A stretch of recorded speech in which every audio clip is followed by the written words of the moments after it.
Hola, ¿cómo están? Pasadita a las 2 de la tarde, les doy la bienvenida a este vivo que estamos arrancando con Alicia Torres. Ustedes la conocen, seguramente la han visto estos días, además, dando muchas notas a raíz de los 100 años del nacimiento de Benedetti, de Idea Vilariño también. Y justamente nos vamos a centrar en esta poeta tan importante, Idea Vilariño. Vamos a hablar con Alicia sobre el amor e Idea Vilariño, la poesía de Idea y el amor en la vida de Idea, que estuvo muy presente, cómo fue para ella, cómo vivió sus romances y cuánto impactó también en su obra. Así que bienvenidos todos los que se están sumando. Por ahí veo a Magdalena Reyes, integrantes de Mil Historias. Les cuento que venimos trabajando en el próximo encuentro de Mil Historias sobre el amor, desde muy distintos puntos de vista. Les estamos grabando y vamos a compartir en nada historias de amor de esas que te ponen la piel de gallina. Y bueno, hablando con especialistas sobre el amor de pareja, en fin, tratando de comprender todo lo que sucede en torno al amor y los seres humanos. Y hoy nos centramos en la literatura, entonces, en Idea Vilariño, su poesía y el amor. Vamos a buscar por ahí, voy a buscar por acá, desde la cuenta de Mil Historias, está Alicia Torres, a ver dónde la encuentro, no la veo todavía, acá, a ver ahí, puedo contactarla.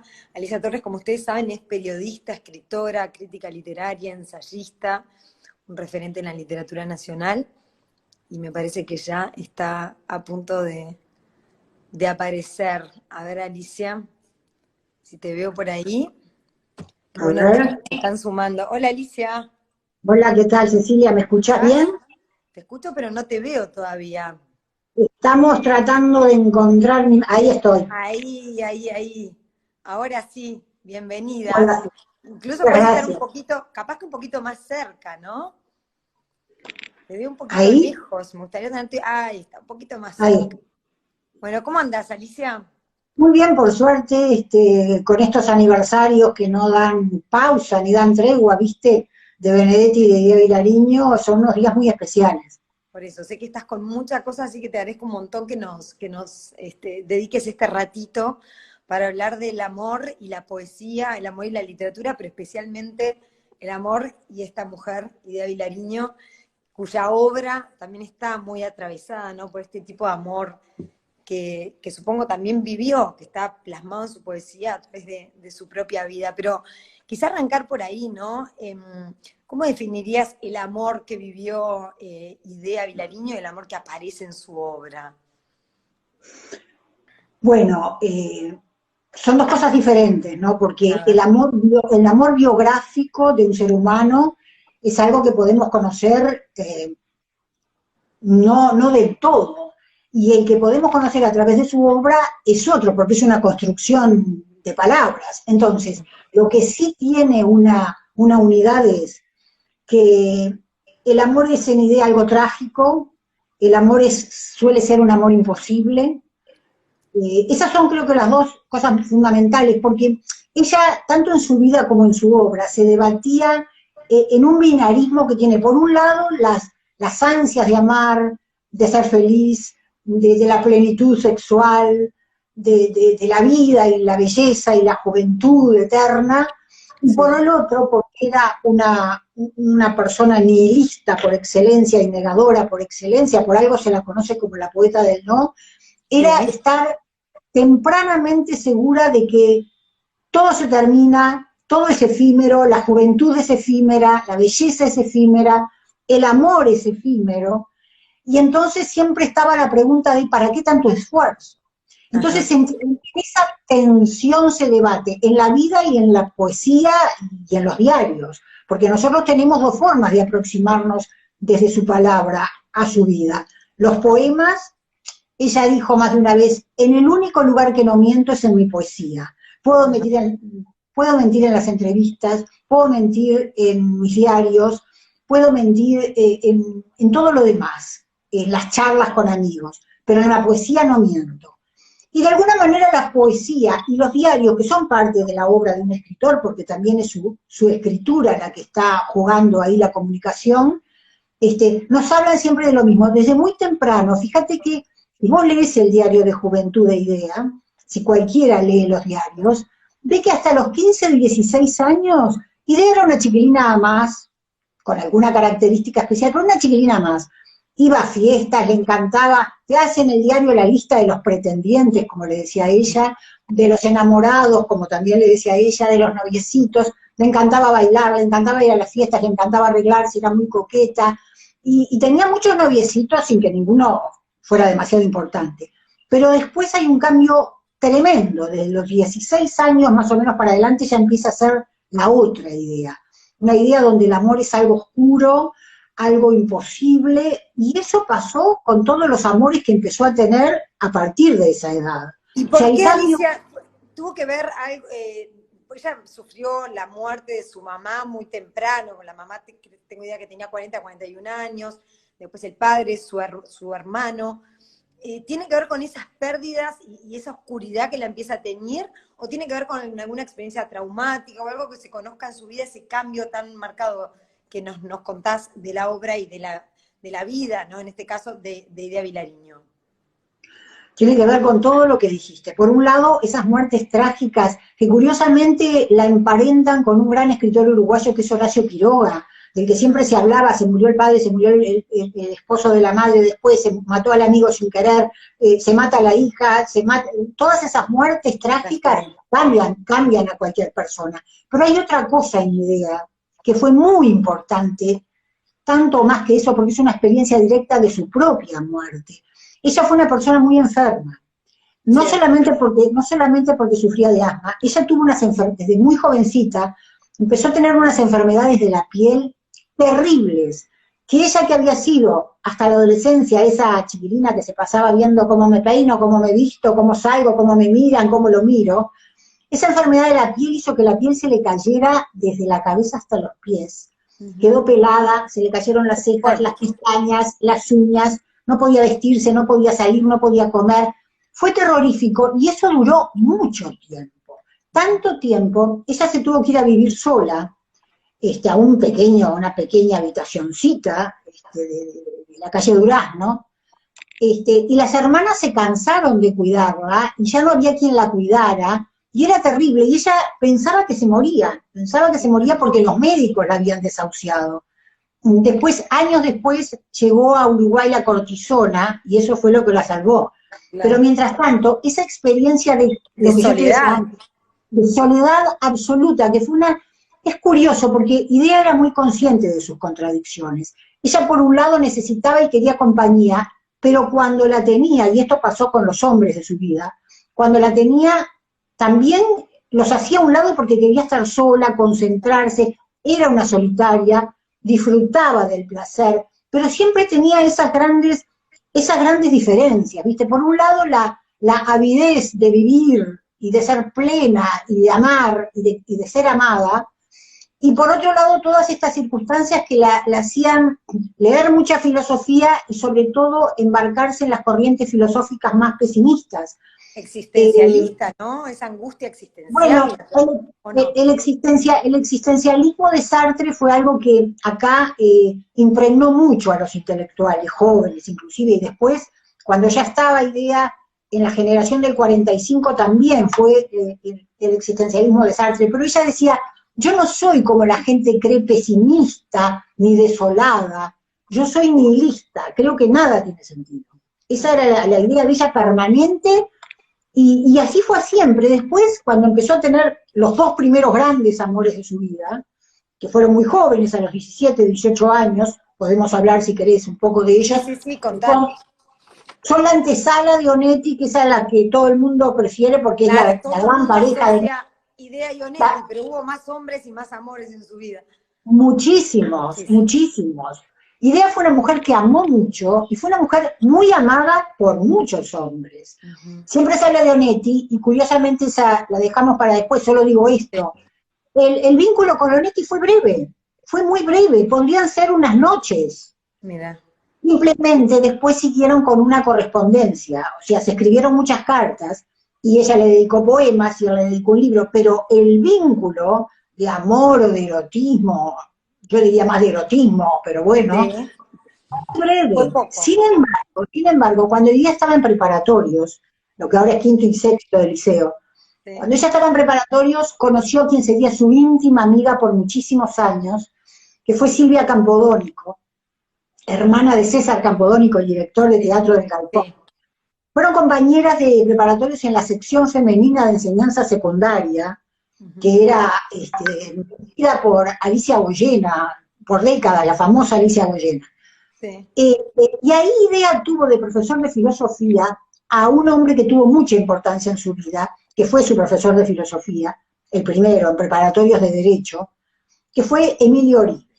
Emilio Oribe era poeta, era filósofo, era médico, fue profesor de filosofía de Facultad de Humanidades, fue decano de Facultad de Humanidades, era médico, tenía casi 30 años más que Idea, Ajá. era casado, pero Idea quedó absolutamente deslumbrada desde el primer día de clase y dice, es igual a Charles Boyer, no sé si te acuerdas, un actor francés, Sí. y me acuerdo de Emilio Oribe y era parecido a Charles Boyer.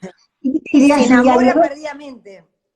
se enamora perdidamente, se deslumbra totalmente por ese hombre que la seduce intelectualmente primero, porque ella cuenta, él entraba a la clase y se ponía a mirar por la ventana, y cómo podía uno tomar apuntes sin tener que mirar esos ojos. Ella te cuenta todo como una chiquilina de 17 años, 16, Sí, sí. empieza a enamorarse de él.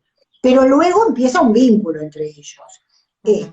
Era el profesor prestigioso y la mejor alumna, la jovencita, en esos momentos ella estaba bella, no estaba con las Muy, enfermedades. era una mujer muy linda, ¿no? Sacando esa enfermedad de la piel, que imagino que le habrá afectado mucho, las fotos que uno conoce, los materiales que hay, es una mujer preciosa. Sí, y sobre todo que estaba siempre muy jugada al misterio.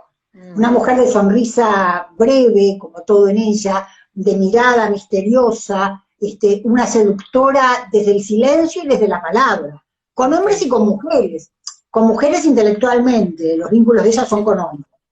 Ajá. Bueno, y vive un vínculo muy fuerte con Oribe que está contado en los diarios y que realmente es eróticamente muy fuerte, pero quiero empezar con esta idea. Ese desde el arranque ya sabía que era un vínculo prohibido, por Claro. muchísimas cosas, no solamente porque fuera casado y tuviera hijos, sino por el lugar que lo ocupaba en la sociedad y en la intelectualidad y en la academia y en todo lo demás.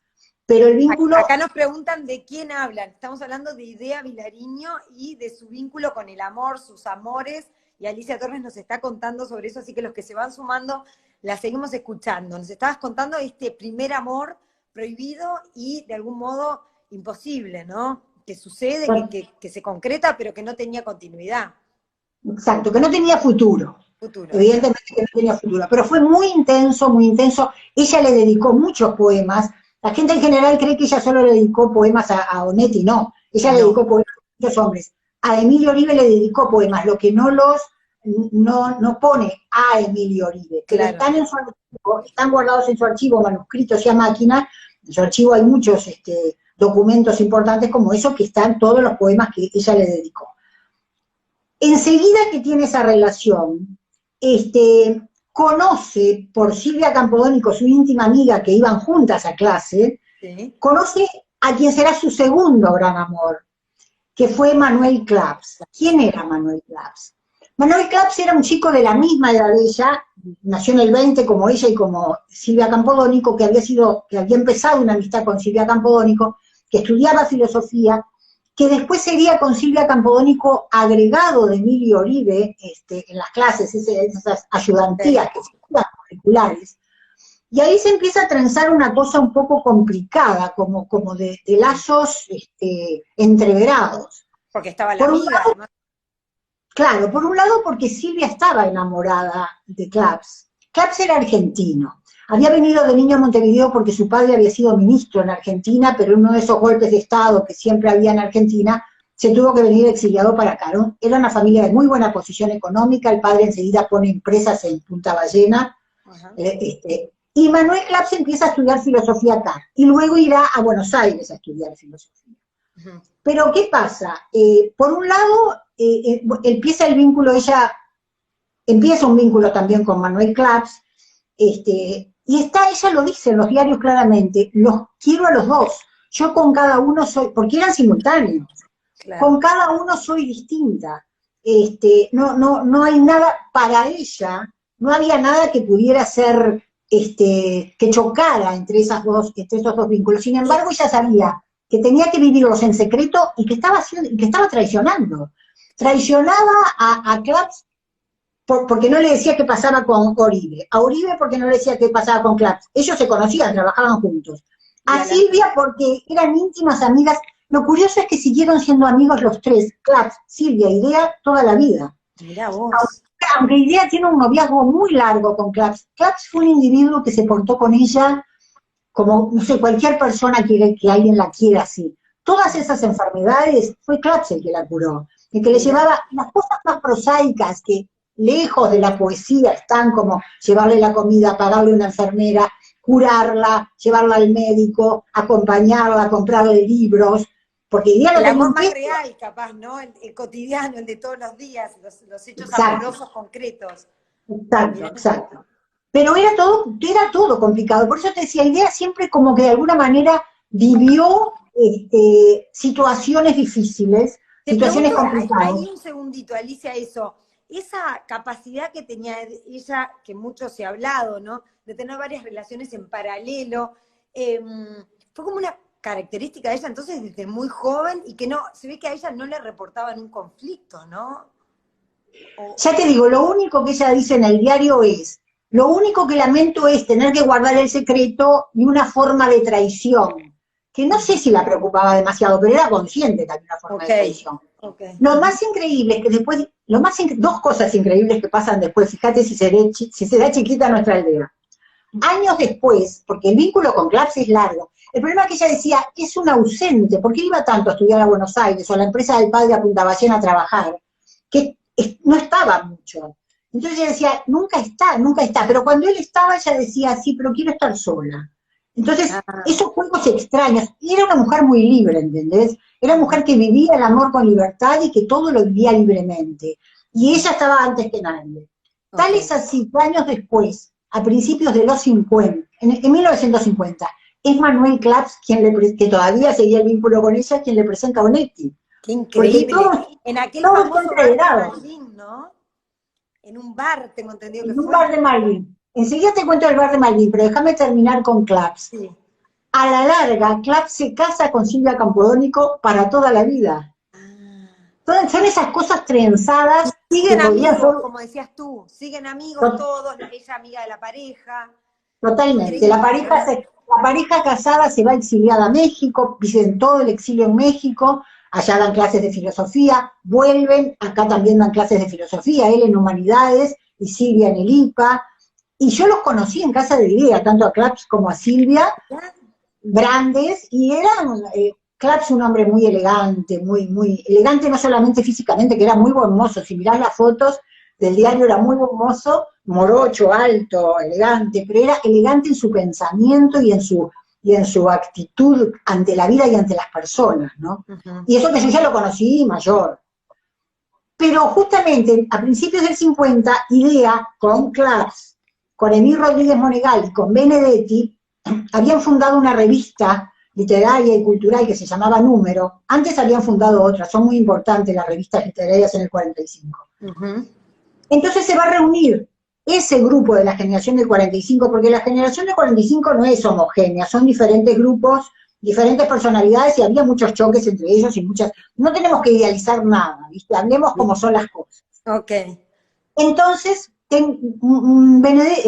Onetti estaba viviendo en Buenos Aires hace tiempo, estaba casado con su tercera esposa.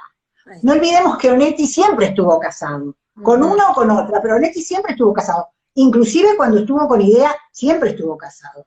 Onetti se casó muy joven, a los 20 años, creo 21, con la prima. Con la prima, Con y una después con prima la de él. hermana de la prima o algo así. Exacto. Con la primera prima tuvo a su hijo, a Jorge Onetti. Después se separaron, se fue para Buenos Aires. Al tiempo vuelve y se casa con la hermana de la prima, otra prima de él, hermana de la primera esposa, quiero decir.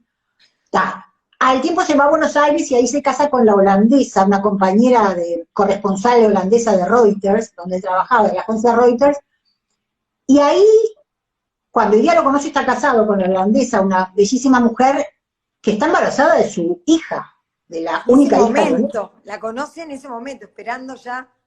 ahí. O que recién había nacido, más o menos, o recién había nacido o estaba en nacer. Ok. Bien, entonces, venía Onetti a Montevideo y quería publicar unos cuentos de él en la revista Número. Entonces, Claps y Eni Rodríguez Monegal arreglan una reunión en un bar de Malvin, que Benedetti, que ese día no fue a la reunión porque no pudo, cree que les oyó decir que era el Rodelú, pero Idea nunca se acordó el nombre del bar. Porque, Ok. ¿qué pasaba? Idea no iba a ir. Claps le dijo, vení, que lo vas a conocer, que es Onetti, que nos vamos a reunir con él, que una vez que viene a Montevideo. Pero Idea recién estaba saliendo de una de sus enfermedades terribles. Se sentía débil, se sentía horrible, ¿viste? Claro, no No quería. sabía cómo podía arreglarse para estar un poquito más linda.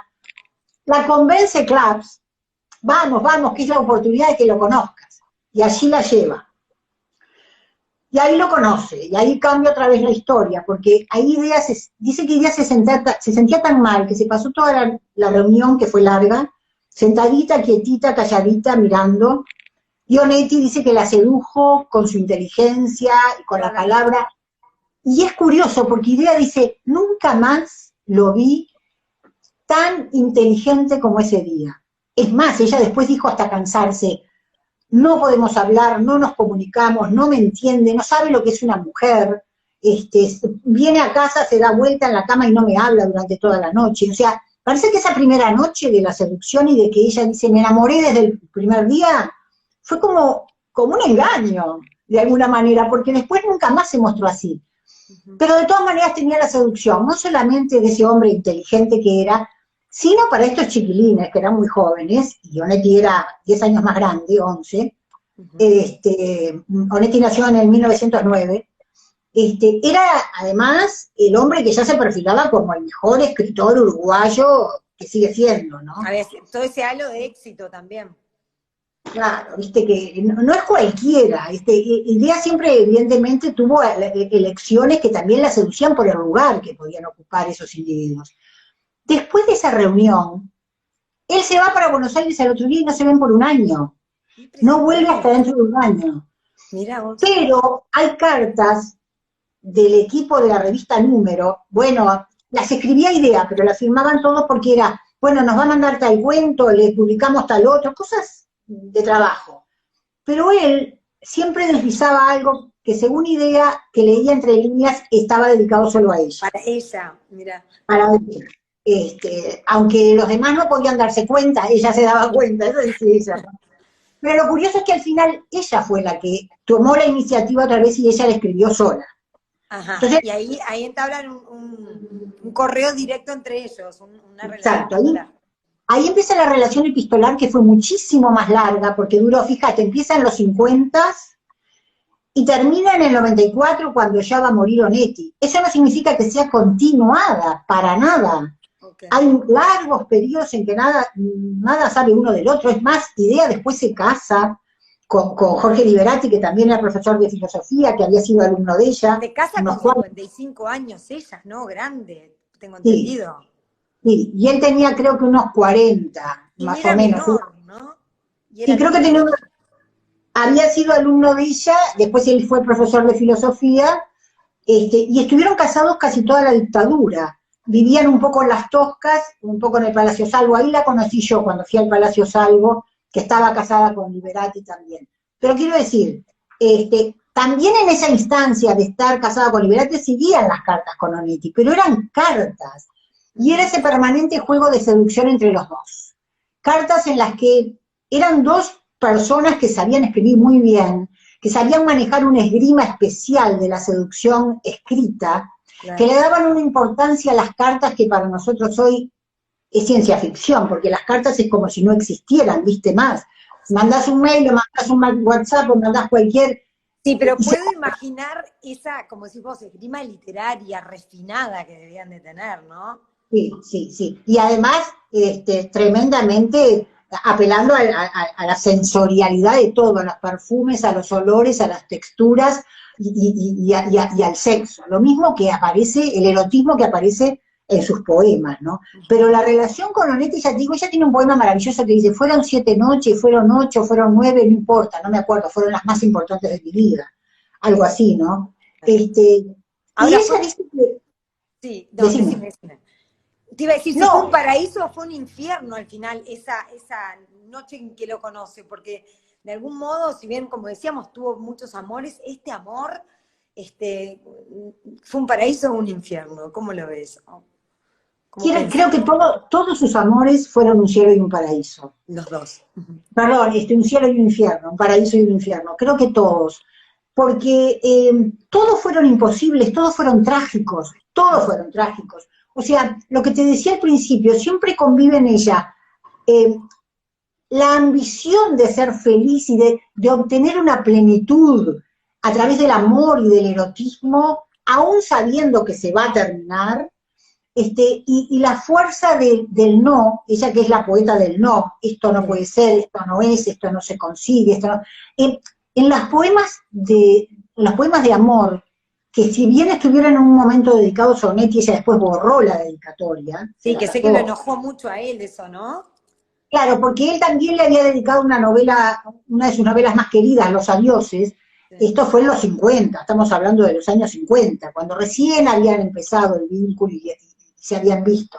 Pero te quiero decir además otra cosa. Él después se divorcia de la tercera esposa y enseguida se casa en Buenos Aires con Dorotea Murdoch, con su esposa, la violinista que aún vive, que vive en España, está en Buenos Aires, a veces viene acá, pero siempre estuvo casado. O sea, el lugar de ideas muy complejo, muy complejo y muy problemático en todos los sentidos. O sea, ¿quién puede juzgar cómo vive o qué tipo de amor necesita otra persona, ¿no?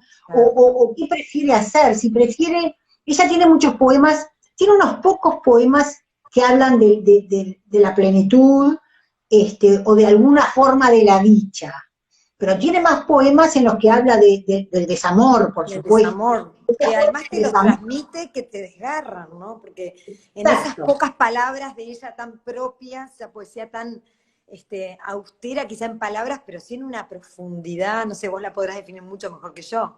No, transmite ese desamor muy fuerte. Es totalmente lo que vos decís. En esos poemas que de alguna manera, cuando uno lee por primera vez a Lidia Vilariño, yo la leí muy jovencita, otros la leerán más jóvenes, menos jóvenes, más adultos, pero cuando la leí sentí como que Lidia me ponía encima una marca de fuego, como si te calcinara el corazón, como que nunca más ibas a poder leer sobre el amor o pensar en el amor, sin esa marca de ella que te está diciendo que el abandono, porque es lo que ella cuenta una y otra vez, el abandono, la soledad, cuenta la rabia, cuenta la derrota del amor. Y eso quien más, quien menos, todos lo hemos vivido. Claro, no lo sabemos expresar como ella lo expresa, porque si nosotros nos ponemos a definir qué es el amor o qué es el desamor, es como si el agua nos corriera, se escurriera por nuestros dedos, ¿viste? Es difícil de explicarlo. Sin embargo, lees esos poemas de ella que, como vos decís, cada vez se fueron adelgazando más. No que siempre hubieran sido así, pero de repente sintió que cuantos menos palabras y más música, la emoción se concentraba más y la intensidad era mayor. Y vos lees cualquier poema de idea, tenga 10 versos, tenga 5 versos o tenga 4 versos, y la intensidad siempre es la misma. Exacto. Y la intensidad es como un corazón abierto, porque parece que es eso, parece que fuera su corazón abierto y derramando gotas de sangre lo que aparece en esa poesía, sobre todo en los poemas de amor. Porque después en Los Nocturnos, que es otro libro, aunque también está el desgarro existencial, hay una cosa mucho más filosófica. Pero también en los poemas de amor, no es solamente el poema del amor y el desamor, hay también una cosa más existencial que va a la existencia y a la imposibilidad del amor, que es lo que ella siempre tuvo entre manos. Entonces yo pienso que fue como vos decís, bueno, ¿quién puede saber cuánto sufrió?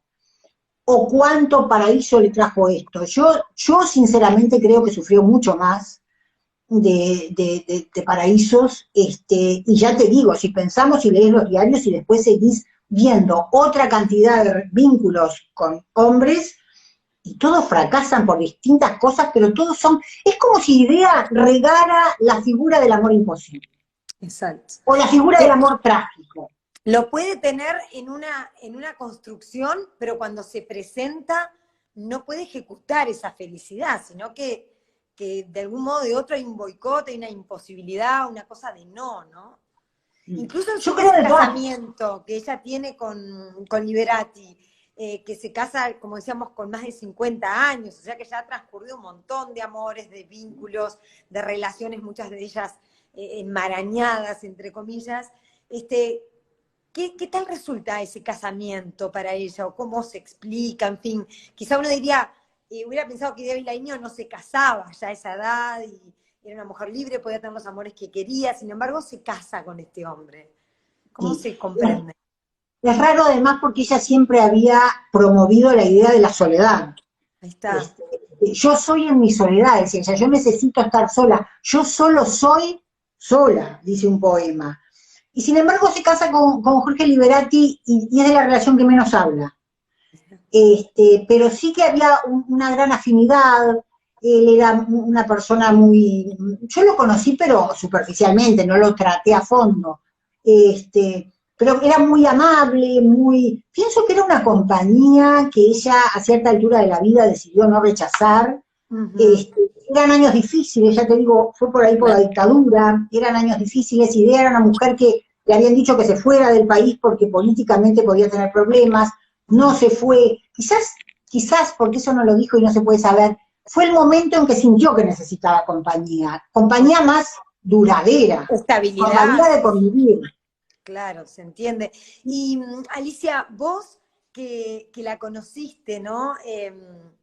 Tengo entendido que nos cuentes un poquito cómo fueron, quizás cómo la veías a esta mujer, vos que tuviste la posibilidad de tenerla enfrente, de tratarla, y tengo entendido que siempre te preguntaba cómo estabas amando, que le cuentes su historia, tu historia de amor, como que ella buscaba esas historias, ¿no? Esos relatos, las historias de otros de amor, que también vibraba a través de las historias ajenas, Idea Vilariño. ¿Cómo lo recordás eso? Enseguida te contesto eso, pero fíjate si será importante que ella contaba que cuando pasaba esas enfermedades que eran meses y meses y meses y meses imposibilitada de nada, lo único que le salvó, además sola todo el día, lo único que le salvó la cabeza, dice, fue escuchar en la radio los teleteatros. Los teleteatros no se llaman teleteatros, radioteatros. Sí, los radioteatros, pero qué linda escena, ¿no? Imaginársela escuchando eso y viviendo a través de eso.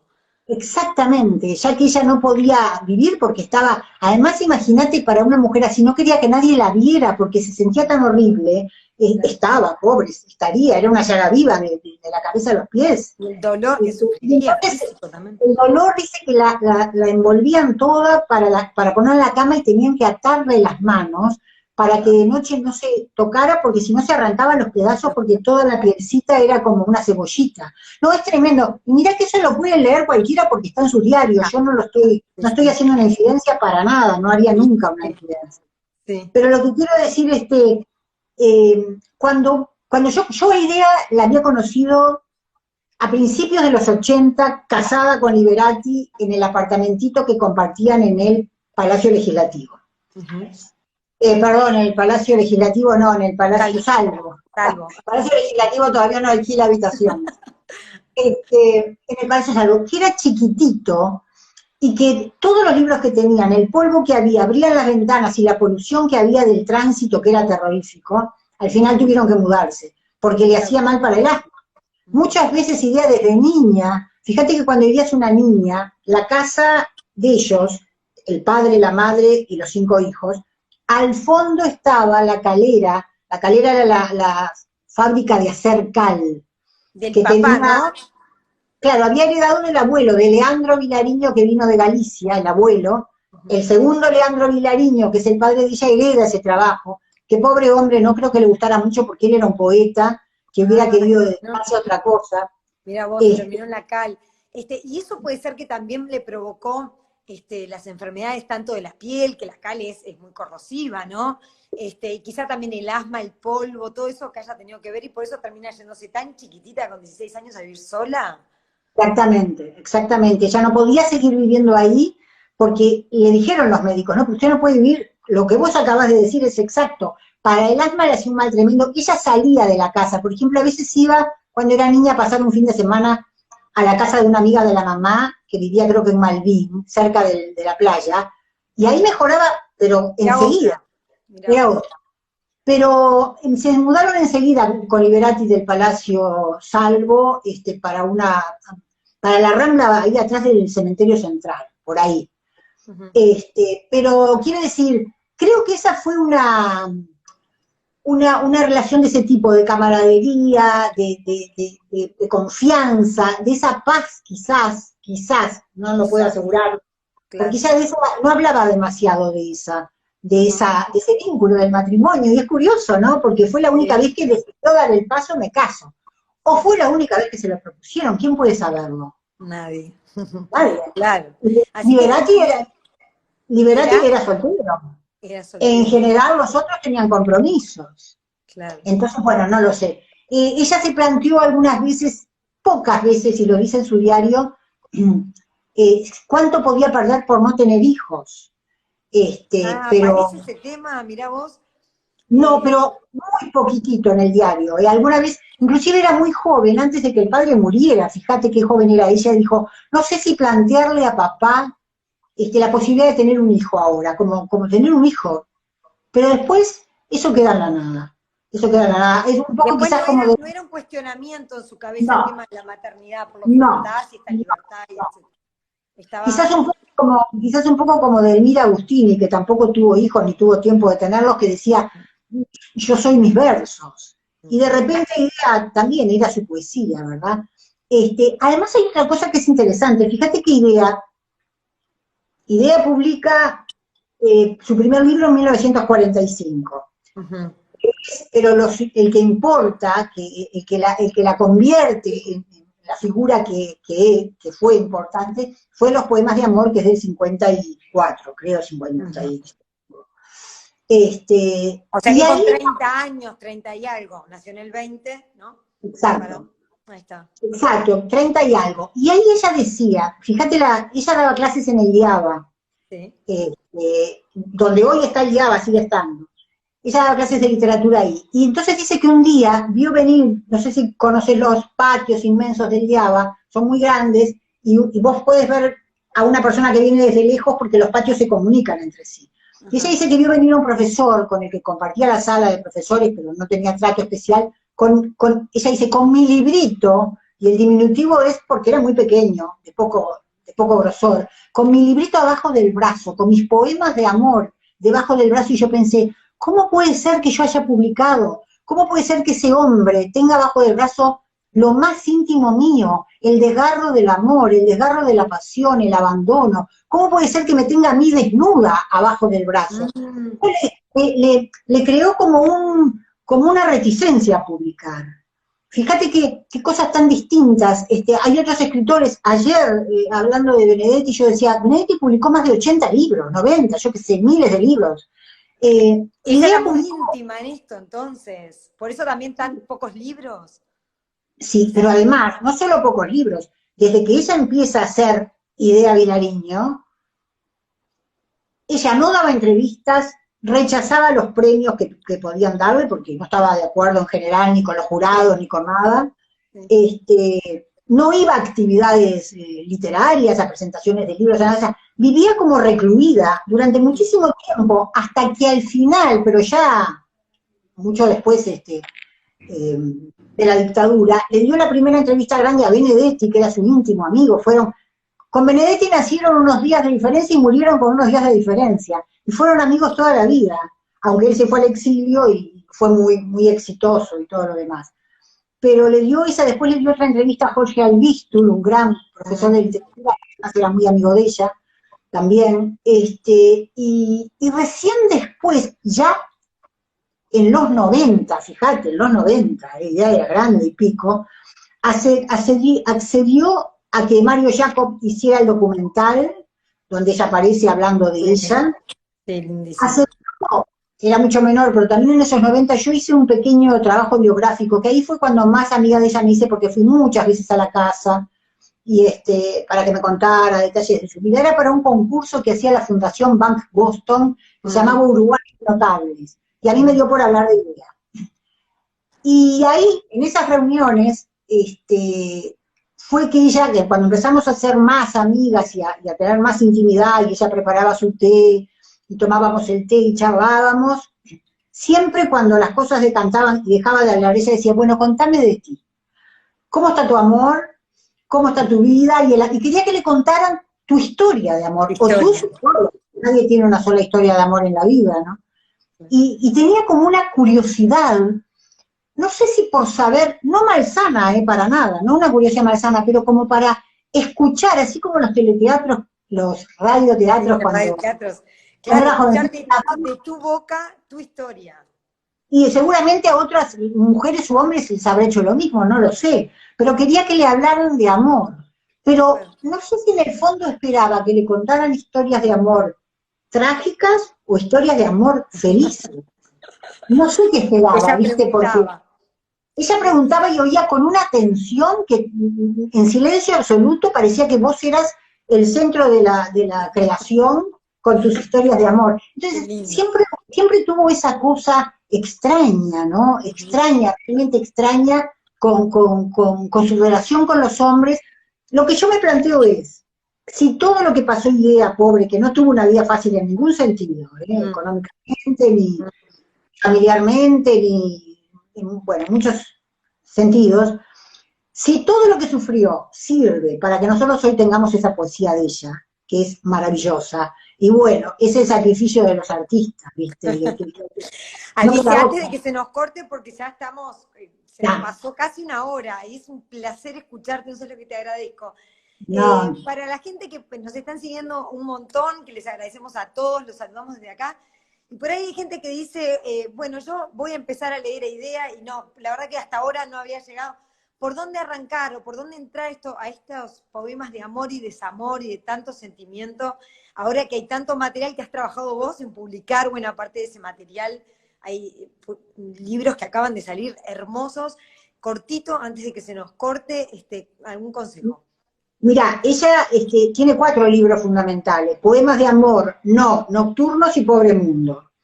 Esos libros los fue haciendo crecer, les agregaba poemas a lo largo de la vida. Yo creo que cualquiera tiene que empezar por los poemas de amor, porque es lo que te decía hoy, todos nos sentimos expresados en su sufrimiento, nos sentimos bellamente expresados en su sufrimiento, y a todos nos atrae el amor trágico y el amor imposible. Entonces yo creo que lo mejor es empezar por ahí, porque uno se lee a sí mismo y descubre que lo que uno sufrió quizás alguna vez por amor, todos lo sufrimos, y no supimos escribirlo y expresarlo como ella.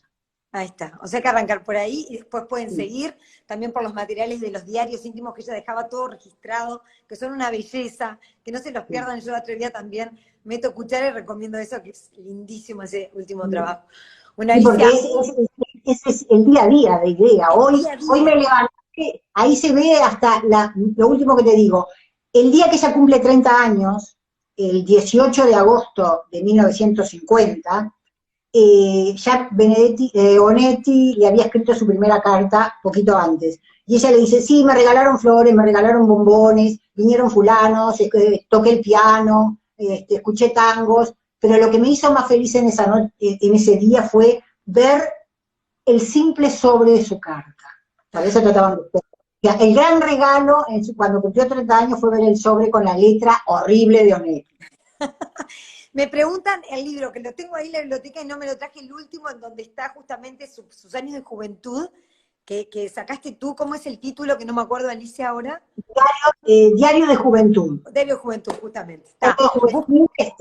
Es un libraco muy grande que habla desde la infancia hasta los 25 años.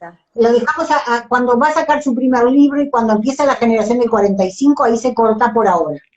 Bueno, búsquenlo también porque es una joya. Gracias a todos los que están del otro lado. Un gracias gigante para vos, Alicia. Un placer oírte. Gracias por aportarnos el amor de Ida Vilariño, su poesía y el amor también y desamor que está ahí, para este nuevo ciclo de Mil Historias. Hasta pronto. Muchas gracias, Chau, chau, Cecilia, chau. gracias. Chao, chao.